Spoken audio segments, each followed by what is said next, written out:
محنت کر کے دوسروں کو فائدہ پہنچانے والا دنیا دار روزے دار سے افضل ہے۔ اگر تیری ذات سے دوسروں کو فیض نہیں پہنچتا تو کیا ضرور ہے کہ تو روزہ رکھنے کی زحمت اٹھائے؟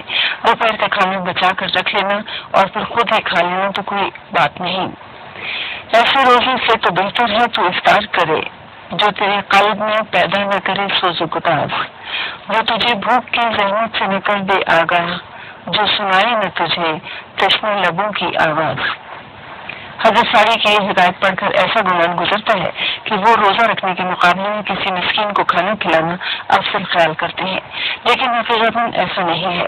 انہوں نے دراصل ایسے روزے کو فعل عبث بتایا ہے جو روزہ رکھنے کے مقاصد کو پس پشت ڈال کر رکھا گیا ہو۔ خود اللہ پاک نے ایسے روزے کو فاقہ قرار دیا ہے۔ اسلامی عبادات کے سلسلے میں یہ بات اچھی طرح سمجھنے کے قابل ہے کہ یہ دیگر مذاہب کی پوجا پاٹ نہیں بلکہ انسان کی روح کو اس مقصد کے لیے بیدار کرنے کا ذریعہ ہے کہ وہ بھلائی پھیلانے اور برائی کو مٹانے کا فرض انجام دے۔ پیاسا کتا۔ حضرت سعدی رحمۃ اللہ علیہ بیان فرماتے ہیں کہ ایک نیک دل شخص جنگل میں سفر کر رہا تھا۔ ایک جگہ اسے ایک کتا نظر آیا جو پیاس کی وجہ سے ہلکان ہو رہا تھا۔ کتے کو اس حالت میں دیکھ کر اسے بہت ترس آیا۔ اس نے فوراً اپنے سر سے پگڑی اور کلہا اتاری اور ان کی مدد سے کنویں سے پانی نکال کر پیاسے کتے کو پلایا۔ اس زمانے کے پیغمبر کو بتایا گیا کہ اس شخص کی اس نیکی کو اللہ پاک نے ایسا پسند فرمایا کہ اس کے سارے گناہ معاف فرما دیے۔ جو لوگ نیکی کے راستے سے بھٹک گئے ہیں انہیں اس واقعے پر غور کرنا چاہیے کہ جب اللہ پاک نے ایک کتے کو پانی پلا دینے جیسی معمولی نیکی کو قدر کی نگاہ سے دیکھا تو نیک انسان کے ساتھ بھلائی کرنے کا درجہ کتنا بڑا ہوگا۔ لازم ہے کہ ہر شخص اپنی بساط کے مطابق بھلائی کے کاموں میں لگا رہے۔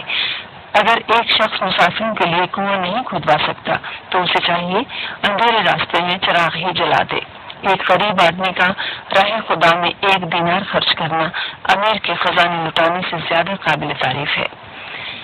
میں اس بات کو بھول اے نیک بخت، بھروسے کے قابل نہیں تاج و تخت، ازل سے ہے دنیا کی خوب انقلاب، ہے اس کی ہر ایک چیز پا در رکاب، جسے آج بیچارہ پاتا ہے تو ہے ممکن ہو کل صاحب کاخ کو، بقا ہے فقط نیک اعمال کو، بقا کچھ نہیں جاہ اور مال کو۔ اس حکایت میں حضرت سعدی نے یہ نقطہ بیان فرمایا ہے کہ نیکی کرنے کے لیے صاحب اقتدار اور قوت و شوکت والا ہونا شرط نہیں۔ اس سلسلے میں اصل چیز دل کا تقویٰ ہے۔ درست نیت اور خلوص کے ساتھ ادنا سے ادنا نیکی بھی انسان کو بہشت بری کا حقدار بنا سکتی ہے۔ مغرور کا انجام بیان کیا جاتا ہے، زمانے کا ستایا ہوا ایک مفلس ایک امیر آدمی کے پاس گیا اور اپنا احوال سنا کر امداد کی درخواست کی۔ امیر آدمی مال و دولت ضرور رکھتا تھا لیکن دولت اخلاق سے محروم تھا۔ اس نے سائل کو خوب ڈانٹا اور غلاموں کو حکم دیا کہ دھکے دے کر اسے باہر نکال دو۔ غیور خدا کو اس بدخلق امیر کی یہ حرکت کچھ ایسی ناگوار ہوئی کہ اس نے اس کی تقدیر کا پانسا پلٹ دیا۔ پے در پے نقصانات اور آفات نے اس کی املاک کو برباد کر دیا اور عزت و وجاہت سے بالکل محروم ہو گیا۔ جیسے کہ قاعدہ ہے زوال کے وقت کوئی ساتھی نہیں بنتا، ملازم اور 4 دوست اس سے کنارہ کش ہو گئے اور ملازموں میں سے ایک ایسا ملازم جو اس کا معتمد تھا ایک اور شخص کی خدمت پر مامور ہو گیا۔ کچھ عرصے کے بعد ایک دن یہ خادم اپنے نئے آقا کو کھانا کھلا رہا تھا کہ کسی فقیر نے دروازے پر آ کر صدا لگائی۔ یہ امیر نیکخو اور خدا ترس تھا۔ اس نے خادم کو حکم دیا کہ سائل کے لیے کھانا لے جا اور اس کا سوال پورا کر۔ خادم کھانا لے کر چلا گیا اور جب واپس لوٹا تو غم سے نڈھال ہو رہا تھا۔ اس کے رخساروں پر یوں آنسو بہ رہے تھے جیسے اسے کوئی بہت ہی بڑا صدمہ پہنچا ہو۔ امیر نے رونے اور ملول ہونے کا سبب پوچھا تو اس نے کہا، اے آقا، جو بوڑھا آدمی ہاتھ میں کشکول لیے آج ہمارے دروازے پر بھیک مانگنے آیا ہے یہ کسی وقت بہت دولت مند تھا اور اس زمانے میں اس کے خدمتگاروں میں شامل تھا۔ آج اسے ایسی خراب حالت میں دیکھ کر میرا دل بے چین ہو گیا۔ امیر آدمی نے خادم کی یہ بات سن کر کہا، تو نے اسے تو پہچان لیا لیکن مجھے بھی پہچانتا ہے؟ میری طرف دیکھ، میں وہی سائل ہوں جو ایک دن تیرے پہلے آقا کے پاس گیا تھا اور اس نے مجھے بے آبرو کر کے اپنے گھر سے نکلوا دیا تھا۔ آج تو اسے جس حالت میں دیکھ رہا ہے یہ یقیناً اس کے برے اعمال کا نتیجہ ہے۔ خدا نے اسے اپنے فضل و کرم سے نوازا تو وہ فرعون بے سامان بن گیا۔ اگر وہ ایسا نہ کرتا تو اس حال کو نہ پہنچتا۔ نحو مغرور اے ناداں مقافات عمل سے ڈر، تیرا ہر ایک عمل ایک بیج ہے جو بار بار ہوگا، جو خوش کردار ہے تو پھول لگیں گے باغ ہستی میں، نہیں ایسا تو پھر ہنگامے برق و شرر ہوگا۔ حضرت سعدی نے اس حکایت میں قدرت کے اٹل قانون مقافات عمل کی طرف توجہ دلائی ہے۔ جس طرح کوئی شخص جو کاشت کرنے کے بعد گندم حاصل نہیں کر سکتا، اسی طرح برائی کرنے والے کو بھلائی حاصل نہیں ہوتی۔ بعض اوقات یہ دیکھنے میں آتا ہے کہ ایک شخص برے اعمال میں مگن ہوتا ہے جیسے برائی اسے راس آ گئی ہو۔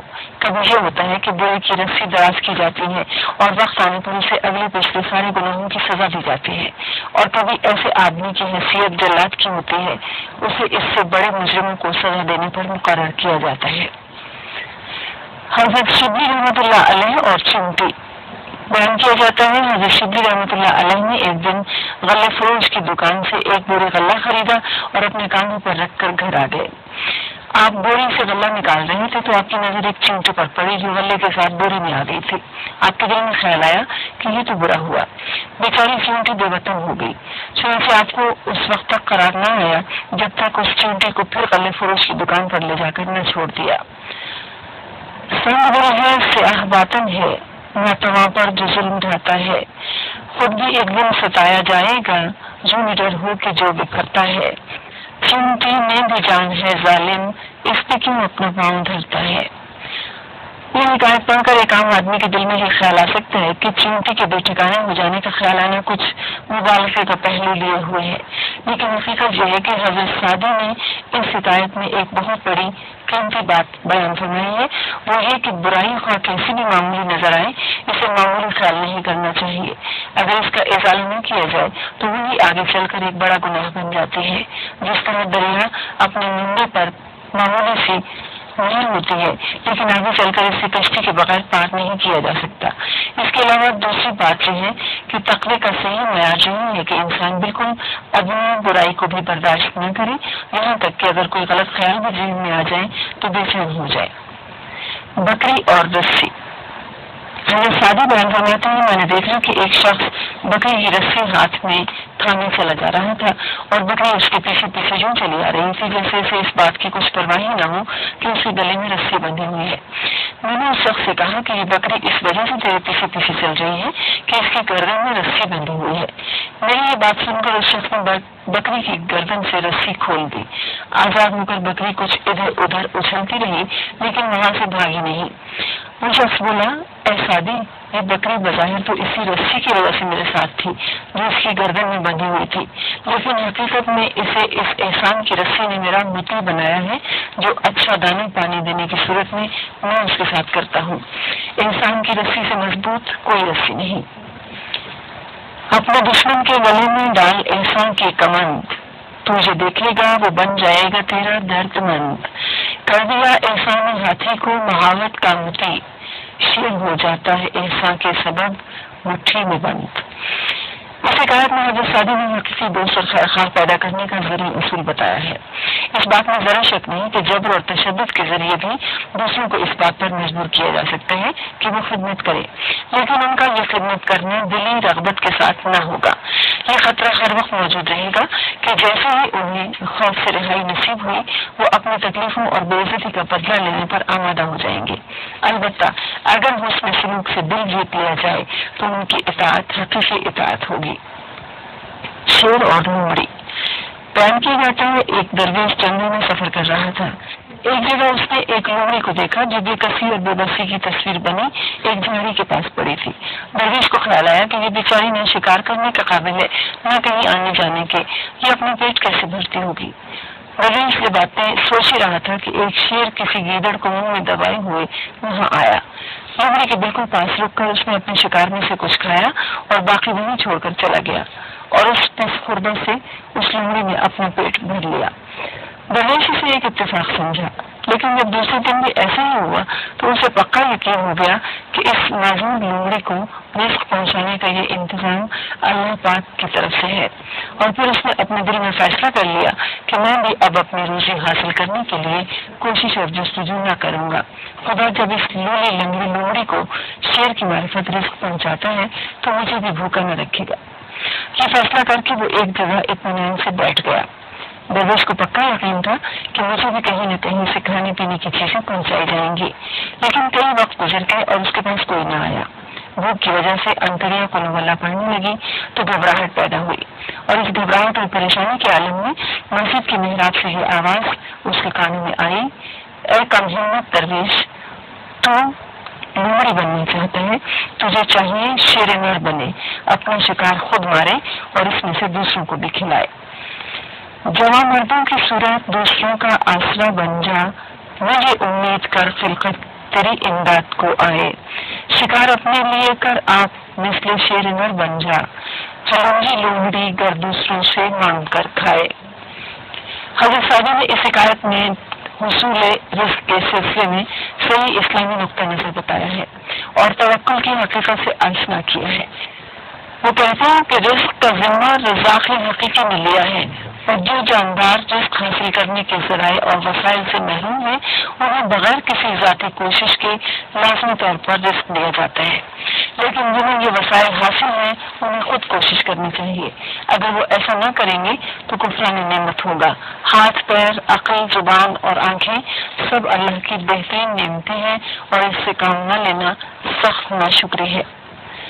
بے فیض عابد حضرت سعدی بیان فرماتے ہیں کہ میں نے ملک شام میں رہنے والے ایک ہمہ صفت موصوف شخص کا ذکر سنا تو اسے اپنے کچھ دوستوں کو ساتھ لے کر اس کی زیارت کے لیے پہنچ گیا۔ یہ شخص خاصا خوشحال تھا، سواری کے لیے گھوڑے، رہنے کے لیے اعلیٰ درجے کا مکان، باغ باغیچے اور نوکر چاکر سبھی کچھ خدا نے اسے دے رکھا تھا۔ ہمارے آنے کا حال سنا تو اس نے بہت گرمجوشی سے ہمارا استقبال کیا، ہر شخص کے ہاتھ چومے اور بہت عزت سے بہترین فرش پر بٹھایا۔ گفتگو بھی بہت مربت اور محبت سے کی، لیکن اس طرف بالکل توجہ نہ دی کہ کوئی شخص بھی کھائے پیے بغیر آسودہ نہیں رہ سکتا۔ کافی رات گئے تک وہ ہمارے ساتھ باتیں کرتا رہا، پھر عبادت کے لیے اپنی خلوت گاہ میں چلا گیا۔ بھوک پیاس کی تکلیف سے ہم ساری رات بے قرار رہے، خیال تھا کہ صبح ہوگی تو ہمارے لیے دسترخوان بچھوائے گا، لیکن ایسا نہ ہوا۔ صبح کے وقت وہ ہمارے پاس آیا، پہلے کی طرح ہمارے ہاتھ چومے اور شیریں لہجے میں باتوں کا سلسلہ شروع کر دیا۔ میرے ہمراہیوں میں ایک بے باک نوجوان بھی تھا۔ جب اس نے اندازہ کر لیا کہ یہ شخص رات کی طرح دن میں بھی ہمیں بھوکا رکھنے کا ارادہ کیے ہوئے ہیں تو اس نے کہا، اصل بات تو یہ ہے کہ درویش کے لیے توشہ بوسے سے بہتر ہوتا ہے، آپ ہمارے جوتے نہ اٹھائیں بلکہ کچھ کھانے کو دیں۔ جوان مرد سخاوت ہی کے باعث جیت گئے، نہ کہ رات بھر جاگ کر عبادت کرنے والے۔ کس لیے کرتا ہوں زاہد اپنی شب خیزی پہ ناز، ہاں مگر پہلے میں رکھتا ہو دل بیدار بھی، رات بھر بیدار رہنا کون سا اعزاز ہے، جاگتا ہے رات بھر بیچارہ چوکیدار بھی۔ حضرت سعدی رحمۃ اللہ علیہ نے اپنی اس حکایت میں بھی قولی عبادت پر عملی عبادت کی فضیلت بیان فرمائی ہے، اور یہ بات فلسفہ اسلام کے عین مطابق ہے۔ جو لوگ حجروں میں بند ہو کر اللہ اللہ کرنے کو بہت بڑا کمال خیال کرتے ہیں، ان کے مقابلے میں ان کا درجہ بہت بلند ہے جو خدا کے بندوں کا بوجھ ہلکا کرتے ہیں، اور خدا نے اپنے فضل سے انہیں جو کچھ دیا ہے اسے خیر کے کاموں میں خرچ کرتے ہیں۔ حاتم کی سخاوت بیان کیا جاتا ہے ملک جموں میں آباد قبیلہ تل کے سردار حاتم تائی کے پاس عربی نسل کا ایک بہت ہی عمدہ گھوڑا تھا۔ خوبصورتی اور تیز رفتاری میں یہ گھوڑا اپنا جواب نہ رکھتا تھا۔ ایک دن روم کے بادشاہ کے دربار میں حاتم تائی کی سخاوت اور اس کے سبا رفتار گھوڑے کے بارے میں بات ہو رہی تھی۔ اپنی اپنی معلومات کے مطابق ہر شخص حاتم کی تعریف کر رہا تھا۔ درباریوں کی یہ باتیں سن کر بادشاہ نے کہا، جب تک آزما نہ لیا جائے کسی کے بارے میں رائے قائم کرنا عقل مندی کے خلاف ہے۔ ہم چاہتے ہیں کہ کچھ لوگ حاتم کے پاس جائیں اور اس سے اس کا وہی گھوڑا مانگیں، اگر وہ دے دے تو بے شک تعریف کا مستحق ہے، عذر کیا تو ثابت ہو جائے گا کہ ریاکار ہے۔ سب نے بادشاہ کی اس بات کو درست مانا اور وزیر اعظم کچھ لوگوں کے ہمراہ حاتم تائی کے ہاں پہنچ گیا۔ شاہی روم کا یہ وفد رات کے وقت حاتم کے گھر پہنچا۔ اتفاق سے اس رات کو موسلادھار بارش ہو رہی تھی اور بادل خوفناک انداز میں برس رہا تھا۔ ایسے موسم میں بہت سے مہمانوں کے کھانے اور آرام کا انتظام کرنا بہت دشوار کام تھا، لیکن حاتم نے ذرا پریشانی محسوس نہ کی۔ اسے فوراً ایک گھوڑا ذبح کیا اور دسترخوان بچھوا کر لذیذ بھنا ہوا گوشت مہمانوں کو کھلایا۔ صبح ہوئی تو ادھر ادھر کی باتوں کے بعد وزیر نے اپنے آنے کا مقصد بیان کیا اور وہ گھوڑا اس سے مانگا جس کی دور دور تک شہرت تھی۔ وزیر کی یہ بات سن کر حاتم افسوس کے انداز میں ہاتھ ملنے لگا، پھر بولا، اگر آپ وہ گھوڑا نہیں لینے آئے تھے تو آتے ہوئے یہ بات کیوں نہ بتا دی؟ اب تو وہ پیارا گھوڑا اس دنیا میں نہیں رہا۔ جیسا کہ آپ کو معلوم ہے رات بہت سخت طوفان تھا، یہ کسی طرح بھی ممکن نہیں تھا کہ میں چراگاہ سے کوئی جانور منگواتا اور اسے ذبح کر کے آپ کی ضیافت کا سامان کرتا۔ گھر پر صرف وہی گھوڑا تھا اور مجبور ہو کر میں نے اسی کو ذبح کر دیا، کیونکہ میں یہ بات کسی طرح بھی گوارا نہ کر سکتا تھا کہ میرے مہمان بھوکے سو جائیں۔ وزیر حاتم کی یہ بات سن کر حیران رہ گیا۔ اس نے کہا، لوگ آپ کی جس قدر تعریف کرتے ہیں خدا کے فضل سے آپ اس سے بھی زیادہ شریف اور سخی ہیں۔ بادشاہ کو جب یہ سارا واقعہ معلوم ہوا تو اس نے بھی یہ بات مان لی کہ حاتم تائی واقعی تعریف کا حقدار ہے۔ سنی جب شاہ نے یہ ساری رویداد، سونے قلب سے حاتم کو دی داد، کہا بے شک وہ ایک سچی سخی ہے، اسے حاصل اسی سے سروری ہے۔ حضرت سعدی نے اس حکایت میں یہ بات واضح کی ہے کہ ریا سے پاک اور کھرے انسان کی مثال خالص سونے کی سی ہوتی ہے کہ جب اسے پرکھا جاتا ہے تو اس کی قدر و قیمت میں اور اضافہ ہو جاتا ہے۔ عقل مندی کا تقاضا ہے کہ انسان نقلی زندگی کبھی اختیار نہ کرے، اگر نیک نامی کی خواہش ہے تو نیک کام کرے۔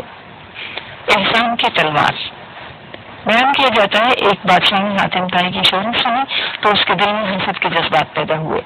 اس نے سوچا کہ جب تک حاتم زندہ ہے مجھے عزت اور شہرت حاصل نہ ہوگی، میں بھلائی کے کیسے بھی کام کروں لوگ حاتم ہی کی تعریفیں کرتے رہیں گے۔ چنانچہ اس نے ایک چالاک اور لڑائی کے داؤ گھات جاننے والے شخص کو اس کام پر مقرر کیا کہ وہ جس طرح بھی ہو سکے حاتم کا سر کاٹ لائے۔ کرائے کا یہ قاتل اپنے ترکش کو تیروں سے بھر کر اور تلوار کی دھار تیز کروا کر اس علاقے کی طرف روانہ ہو گیا جہاں حاتم تائی رہتا تھا۔ وہاں اس کی ملاقات ایک بہت ہی خوشرو، خوش گفتار اور خوش اتوار شخص سے ہوئی۔ جب اسے یہ معلوم ہوا کہ یہ شخص مسافر ہے تو وہ کرائے کے قاتل کو اپنے گھر لے گیا اور ایسے خلوص سے اس کی خاطر تواضع کی کہ وہ اس کا گرویدہ ہو گیا۔ دوسرے دن جب اس نے رخصت ہونا چاہا تو ایک شخص نے اصرار کیا کہ چند دن میرے پاس ہی رہیے اور مجھے خدمت کرنے کا موقع دیجیے۔ اس شخص کے دل میں میزبان کی بہت زیادہ عزت پیدا ہو گئی تھی۔ اس کا شکریہ ادا کر کے بولا، میں خود چاہتا تھا کہ کچھ دن آپ کے پاس رہوں، لیکن ایک ایسا ضروری کام درپیش ہے کہ رک نہیں سکتا۔ میزبان بولا، اگر آپ رازدار بنانا پسند کریں تو شاید اس کام میں آپ کی کچھ مدد کر سکوں۔ یہ بات سن کر کرائے کے قاتل نے رازداری کے انداز میں کہا، کام یہ ہے کہ میرے بادشاہ نے مجھے حاتم تائی کو قتل کرنے کا حکم دیا ہے، میں اس کا سر کاٹ کر بادشاہ کے پاس لے جاؤں گا۔ اگر آپ کو حاتم کا پتہ معلوم ہو تو مجھے بتا دیں۔ یہ سن کر وہ شخص مسکرایا اور سر جھکا کر کہا، حاتم تائی تو میں ہی ہوں، آپ شوق سے میرا سر کاٹیے اور اسی وقت روانہ ہو جائیں۔ اگر یہ کام اب نہیں کیا تو ہو سکتا ہے لوگ پھر آپ کو ایسا نہ کرنے دیں اور نقصان پہنچائیں۔ حاتم تائی کی یہ بات سن کر وہ شخص اس کے پیروں پر گر گیا اور اس بات پر شرمندگی کا اظہار کرنے لگا کہ اس نے ایسے عظیم الشان سردار کو نقصان پہنچانے کا ارادہ کیا۔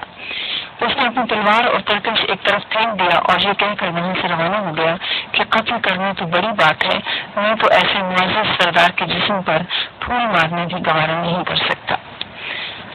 یہ سن کر پھینک دی تلوار اس نے نہ کی پھر اور کچھ تکرار اس نے جھکا کر سر کہا، اے نیک اتوار، تو ہے ملک سخاوت کا جہاندار، تجھے ایک پھول بھی ماروں اگر میں جمع مردوں کی کھو بیٹھوں نظر میں۔ حاتم تائی سے رخصت ہو کر وہ بادشاہ کے پاس پہنچا تو بادشاہ نے باز پرس کی، لیکن جب اس نے حاتم کی جمع مردی اور دریا دلی کا واقعہ سنایا تو اس کے دل سے خصومت اور حسد جاتا رہا اور اس نے اعتراف کیا کہ حاتم واقعی اس کا حقدار ہے کہ خلق خدا اس کی تعریف کرے۔ حضرت سعدی نے اس حکایت میں احسان و محبت کے اثر کا حال بیان فرمایا ہے۔ اگر کسی شخص میں واقعی یہ اوصاف ہوں تو قتل کرنے کا ارادہ کر کے آنے والا دشمن بھی رام ہو جاتا ہے۔ پھر یہ بات بھی نہیں ہے کہ یہ اوصاف صرف پیدائشی اور خاندانی ہی ہوتے ہیں، بے شک انسان کو بہت سے اوصاف اپنے اجداد سے بھی ملتے ہیں، لیکن خدا نے یہ صلاحیت ہر شخص میں رکھی ہے کہ اگر وہ کوشش اور مشق کرے تو اپنے اندر بہترین صلاحیتیں پیدا کر سکتا ہے۔ حاتم تائی کی بیٹی روایت میں حضرت رسول اللہ صلی اللہ علیہ وآلہ وسلم کے مبارک زمانے میں غازیان اسلام نے یمن پر چڑھائی کی تو وہاں سے کچھ قیدی مدینہ شریف لائے گئے۔ ان قیدیوں میں قبیلہ بنی طے کے سردار حاتم طائی کی لڑکی بھی تھی۔ ان قیدیوں کے مستقبل کے بارے میں فیصلہ کیا جانے لگا تو بنت حاتم اپنی جگہ سے اٹھی اور بہت شائستگی سے کہا، میں بنی طے کے معزز سردار حاتم طائی کی بیٹی ہوں۔ میرا باپ سخاوت اور مروت میں بے مثال تھا، کوئی سائل اس کے دروازے سے مایوس نہ لوٹتا تھا۔ حضرت رسول اکرم صلی اللہ علیہ وآلہ وسلم نے فرمایا، یہ صفات تو مسلمانوں کی ہے۔ آپ نے حکم دیا کہ لڑکی کو عزت کے ساتھ آزاد کر دیا جائے، چنانچہ وہ آزاد کر دی گئی، لیکن اس نے کہا، میں اس آزادی پر ہرگز راضی نہ ہوں گی کہ میں تو آزاد ہو جاؤں لیکن میرے قبیلے کے لوگ اس نعمت سے محروم رہے۔ لڑکی کی یہ بات سن کر حضرت رسول اللہ صلی اللہ علیہ وآلہ وسلم نے تمام قیدیوں کو آزاد کر دیا اور وہ عزت کے ساتھ اپنے وطن لوٹ گئے۔ رسول ہاشمی نے جب سنی یہ بات لڑکی کی، بنی طے کے ہر ایک قیدی کو آزادی عطا کر دی۔ یہ فرمایا، جن کی اصل اچھی کیوں نہ اچھے ہو، یہ دولت ہاتھ آ جائے تو پھر گم ہو نہیں سکتی۔ حضرت سعدی نے اس حکایت میں یہ بات بتائی ہے کہ اسلام ہر بھلائی کا قدردان ہے۔ دوسرے مذاہب کی طرح اس کی بنیاد تعصبات اور رنگ و نسل کی بنیاد پر دوسروں کو غیر قرار دے کر ان سے نفرت کرنے پر نہیں۔ حضرت رسول مقبول صلی اللہ علیہ وآلہ وسلم کو جب حاتم طائی کی نیکیوں کا علم ہوا تو آپ نے نہ صرف اس کی اولاد بلکہ پورے قبیلے کو معافی کا مستحق قرار دیا۔ بادشاہ کا فیصلہ۔ بیان کیا جاتا ہے کسی جنگل بیابان میں ایک غریب آدمی کا گدھا کیچڑ میں پھنس گیا۔ ایک تو جنگل، دوسرا موسم بہت خراب، سردی کے موسم میں تیز ہوا چل رہی تھی اور بارش برس رہی تھی۔ اس مصیبت نے غریب آدمی کو سخت مشتعل کر دیا تھا اور وہ جنجلاہٹ کے عالم میں گدھے سے لے کر ملک کے بادشاہ تک سب کو برا بھلا کہہ رہا تھا۔ اتفاق ایسا ہوا کہ بادشاہ اپنے لاؤ لشکر کے ساتھ اس طرف سے گزرا اور اس نے یہ بدکلامی اپنے کانوں سے سن لی۔ وہ وہیں رک گیا اور اس خیال سے اپنے لشکریوں کی طرف دیکھا کہ وہ اس معاملے میں اپنی رائے دے۔ ایک مصاحب نے بادشاہ کی منشا سے آگاہ ہو کر کہا کہ گستاخ واجب القتل ہے، اس نے حضور کی شان میں گستاخی کی ہے۔ بادشاہ یہ سن کر مسکرایا اور تحمل سے بولا، بے شک اس نے گستاخی کی ہے، لیکن دراصل اس مصیبت نے اسے حواس باختہ کر دیا ہے جس میں وہ پھنسا ہوا ہے۔ اسے سزا دینے کے مقابلے میں مناسب یہ ہوگا کہ اسے مصیبت سے نکالا جائے اور اس کے ساتھ احسان کیا جائے۔ یہ کہہ کر بادشاہ نے نہ صرف اس کا گدھا کیچڑ سے نکلوا دیا بلکہ اسے سواری کے لیے گھوڑا، پوستین اور نقدی بھی عطا کی۔ انعام عطا کرنے کے بعد بادشاہ آگے بڑھ گیا تو ایک شخص نے گدھے والے سے کہا، تو نے تو اپنی ہلاکت میں کوئی کسر نہ چھوڑی تھی، اسے خدا کا خاص انعام خیال کر کہ تیری جان بچ گئی۔ وہ بولا، بھائی میں اپنی محنت کے مطابق بک بک کر رہا تھا اور بادشاہ نے اپنی شان کے مطابق مجھ پر کرم کیا۔ سچ تو یہ ہے کہ برائی کے بدلے بھلائی کرنا ہی جوان مردوں کا شیوا ہے۔ برائی کا بدلہ برائی سے دینا نہیں ہے جوان مرد انسان کا شیوا۔ بڑائی نہیں ہے برے سے برائی، جو کانٹے بچھائے کھلا اس کو میوہ۔ حضرت سعدی نے اس حکایت میں قرآن مجید کی اس آیہ شریفہ کی تشریح کی ہے جس میں فرمایا گیا ہے کہ جو تجھ سے توڑے تو اس سے جوڑ، جو تجھے محروم کرے تو اسے دے۔ اس میں شک نہیں کہ خدائی قانون میں بھی بدلہ اور انتقام لینے کی اجازت ہے، لیکن مقام احسان یہ ہے کہ برائی کرنے والے کے ساتھ بھلائی کی جائے۔